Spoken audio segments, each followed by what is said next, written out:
Naisip ko lang yung Senator, no? Kung ikaw si Marcos, aminado naman, di ba? Let's face it, no? Mabantot yung pangalan ng Marcos sa kasaysayan ng Pilipinas kahit anong gawing deodorizing ng mga supporters. Pero nandyan na yan, di ba?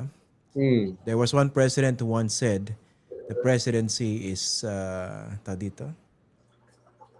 Parang is faith. Hindi, sorry. Erap Estrada, sabi niya, the presidency is destiny. Okay. So, nandiyan na yan. Presidente na si Pangulong Bongbong Marcos Jr. Di ba napakaganda nun na i-reinvent mo yung sarili mo, do the right thing with resolve, soldier on, and in the end, history will judge you fairly for having done what was right. And in the process, flipping the script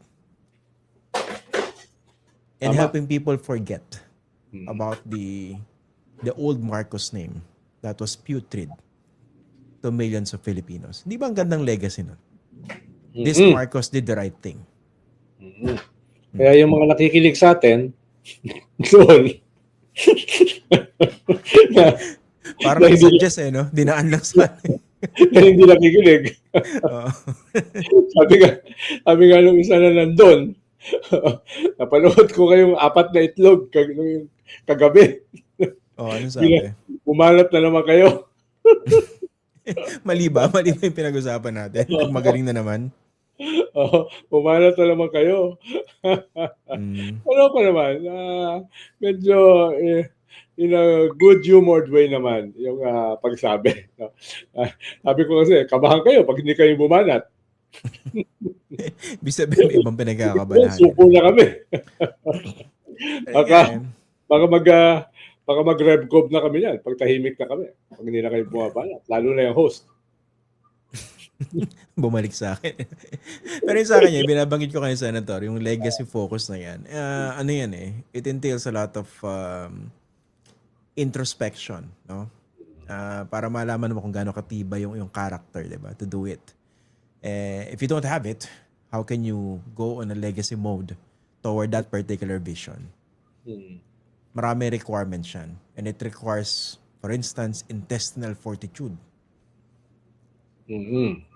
Pero, sabi nga ng isang ambassador na kausap ko, the presidency is 2 things. The president and the presidency. No? You can have a bad president, but a good presidency. Ibig sabihin, yung kabuuan. No? You can have a good president and a bad presidency. Delikado yun. No? So, ibig sabihin lang niya ay kahit napaka-imperfect ng presidente, kung meron siyang magaling na team na tutulong sa kanya, then baka yung kanyang presidency ay maging historic, compelling, defining, great. And so, consequential as well. Mga tao naman kasi imperfect yung kanilang katangian. Marami naman talagang kulang sa atin. Ano na tayong dalawa? Sobrang imperfect tayo.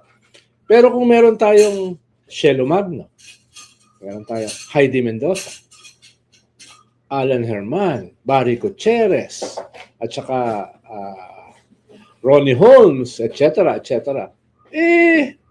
Di ba? Imposibleng hindi tayo magmarka. Kahit napaka-bobo natin. Kung yun yung ating team, mahahatak tayo. Feeling ko nahahatak ako sa mga ganitong metaphors ni Senator Edu. Para bang pareho kami ng pagkakasadlak sa putik. Hindi ko naman sinasabi hindi ako nakasadlak sa putik. Pero the way he described it, para bang lubog na lubog kami ng pantay. Parang hindi Parang feeling ko ganito. Si Senator Edu nakalubog na hanggang bibig. Ako nakatapak pa sa mga balikat niya. Ayan. Sabi nga niya, when you're in deep shit, don't move. Don't move. Drag the other person. Okay. Diba? Kaya, pag nandun ako, willing naman akong paakating ka sa aking balikat. Mga balikat. Okay. You were saying, Senator. Ibig sabihin, alam naman natin yung imperfections ng ating mga previous president. But some of them became less imperfect dahil sa kanilang mga kasamang nakapaligid. Kanilang mga nag-a-advise, sa kanilang nag-i-implement, di ba? Sa kanilang mga, yung ganun ba? Kaya, tingin ko hindi pa too late sa presidente na magkaroon ng tunay na cabinet revamp at palitan ng mga mas magagaling at mas malilinis na tao yung kanyang kabinete at yung kanyang presidency. Oo nga, no? Hindi pa huling lahat, no? Pero sa akin, nanghihinayang ako ron sa first half ng kanyang presidency, eh. Kung pinalabutan niya yung sarili niya ng napakagaling na team, talagang a team that made business. Imagine what he could have achieved, diba? Given that mandate that he got, diba? 31 million. Although, ang bilis na biyak. The highest. Pero ang bilis na biyak, no? Sino ba mga dapat si Baken? Tourism Secretary, dapat si Baken na. Correct. Sino pa? Lalo na ngayon na para masolusyonan yung pagbaba ng ating sariling targets, no, sa tourism, yung naabot natin na dati ay 7 million, tapos nag-target ng 6 million, tapos 5 million, ayun yata 4 million na lang, no? Hindi, tsaka nakakadismaya, Senator, no? Kulelat na kulelat tayo kumpara sa Thailand, sa Malaysia, Ihamak Singapore. naman na mas maganda yung ating mga natural resources, di ba? Oo eh. Naintindihan ko na may ibang challenges dahil archipelagic tayo, so hindi ganun kadali, di ba? Sabi nga nila, pag pumunta ka sa Pilipinas, doon ka lang pupunta. Pero yung sa dami ng pera natin, di ba, taon-taon sa budget, hindi maayos-ayos yung infrastruktura para magkakadikit yung mga tourist destinations, para pagpunta kunwari ng foreigner dito sa Pilipinas, ang madaling pumunta from Manila to Boracay, ibang mga tourist spots. Yung mga ganyan no? Hindi naman siya rocket science eh. Ang problema lang, tindi ng politika sa atin talaga eh. Kulang sa imagination and we're not putting the right people in the right places.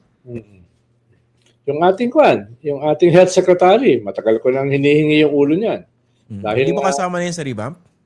Dapat. Pero until it happens nga, it didn't happen. Di ba? Katulad nung midterm election revamp na naging review. No. Nawala yung revamp. So, sana ngayon seryosohin na. Tapos may mga ilang members ka ng cabinet na nalink sa corruption. Mismo dito sa testimony ng mga whistleblowers na mukhang ginawa ng state witness. Diba? Yan ba ay mananatili pa dyan? Tapos sasabihin mo na ikaw ay anti-corruption? Kalusin na. Diba? Etc. etc. Mga incompetent, mga corrupt, mga inefficient, diba? At para ipakita mo na seryoso ka na ayusin ang iyong pamumuno at ang iyong gobyerno.